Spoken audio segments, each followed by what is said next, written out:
Phone open ചെയ്യുക. അപ്പോൾ application എല്ലാം അവിടെ വന്നു. അവിടെ സെറ്റിങ്സിൻ്റെ ഐക്കൺ കാണും, അത് ക്ലിക്ക് ചെയ്യുക.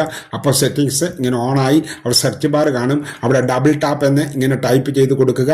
അപ്പോൾ അവിടെ ഇങ്ങനെ ഓപ്ഷൻ വന്നു. അവിടെ double tap to turn off screen എന്നൊരു ഓപ്ഷൻ കാണും, അവിടെ ഒന്ന് ക്ലിക്ക് ചെയ്ത് കൊടുക്കുക. അതോടെ അവിടെ ഇങ്ങനെ കുറെ ഓപ്ഷനുകൾ വന്നതായി കാണാൻ സാധിക്കും. അവിടെ double tap to turn on screen അവിടെ double tap turn off screen എന്നും കാണാൻ സാധിക്കും.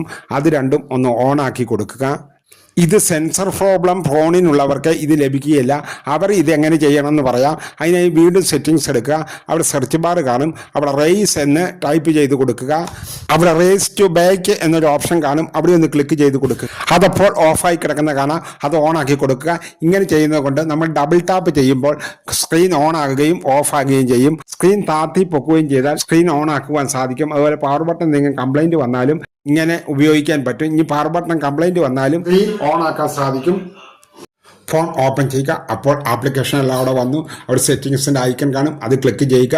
അപ്പോൾ സെറ്റിങ്സ് ഇങ്ങനെ ഓണായി. അവിടെ സെർച്ച് ബാർ കാണും, അവിടെ ഡബിൾ ടാപ്പ് എന്ന് ഇങ്ങനെ ടൈപ്പ് ചെയ്ത് കൊടുക്കുക.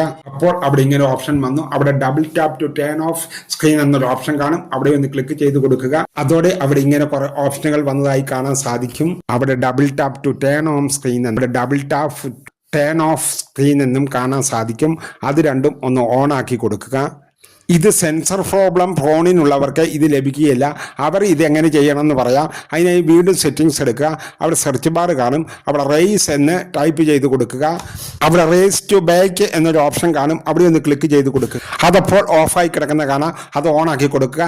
ഇങ്ങനെ ചെയ്യുന്നത് കൊണ്ട് നമ്മൾ ഡബിൾ ടാപ്പ് ചെയ്യുമ്പോൾ സ്ക്രീൻ ഓൺ ആകുകയും ഓഫ് ആകുകയും ചെയ്യും. സ്ക്രീൻ താത്തി പൊക്കുകയും ചെയ്താൽ സ്ക്രീൻ ഓൺ ആക്കുവാൻ സാധിക്കും. അതുപോലെ പവർ ബട്ടൺ എന്തെങ്കിലും കംപ്ലൈൻറ്റ് വന്നാലും ഇങ്ങനെ ഉപയോഗിക്കാൻ പറ്റും. ഇനി പവർ ബട്ടൺ കംപ്ലൈൻറ്റ് വന്നാലും സ്ക്രീൻ ഓൺ ആക്കാൻ സാധിക്കും.